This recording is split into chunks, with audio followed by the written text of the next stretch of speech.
Esther chapter 4 verses 1 to 17. Mordecai talks Esther into helping the Jews. Mordecai found out about everything that had been done, so he tore his clothes. He put on the rough clothing people wear when they are sad. He sat down in ashes. Then he went out into the city. He wept out loud. He cried bitter tears.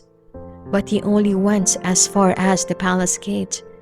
That's because no one dressed in that rough clothing was allowed to go through it.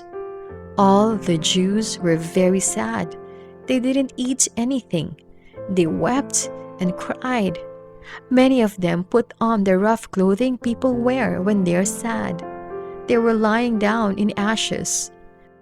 They did all these things in every territory where the king's order and law had been sent. Esther's male and female attendants came to her. They told her about Mordecai, so she became very troubled. She wanted him to take off his rough clothing, so she sent him other clothes to wear. But he wouldn't accept them. Then Esther sent for Hathach. He was one of the king's officials. He had been appointed to take care of her.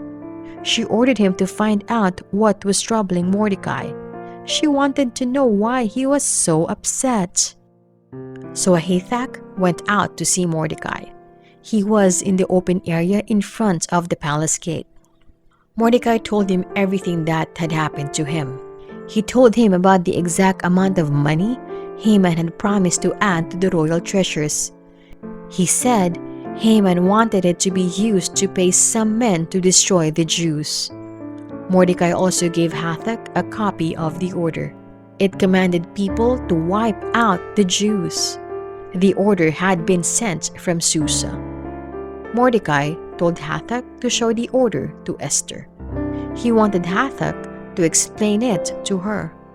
Mordecai told him to tell her to go and beg the king for mercy.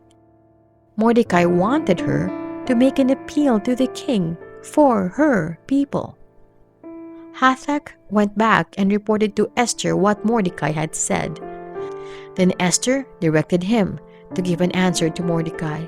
She told him to say, "There is a certain law that everyone knows about. All the king's officials know about it.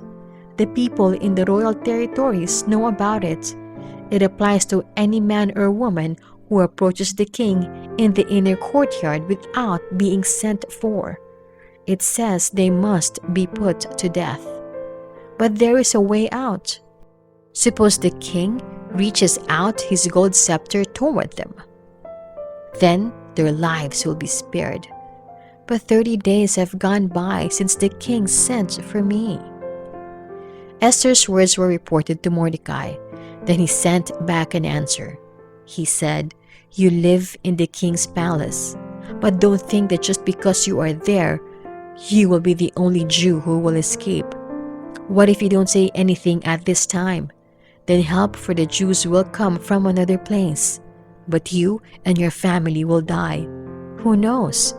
It's possible that you became queen for a time just like this." Then Esther sent a reply to Mordecai. She said, "Go, gather together all the Jews who are in Susa and fast for my benefit. Don't eat or drink anything for 3 days. Don't do it night or day. I and my attendants will fast just as you do. Then I'll go to the king. I'll do it even though it's against the law, and if I have to die, I'll die." So Mordecai went away. He carried out all Esther's directions.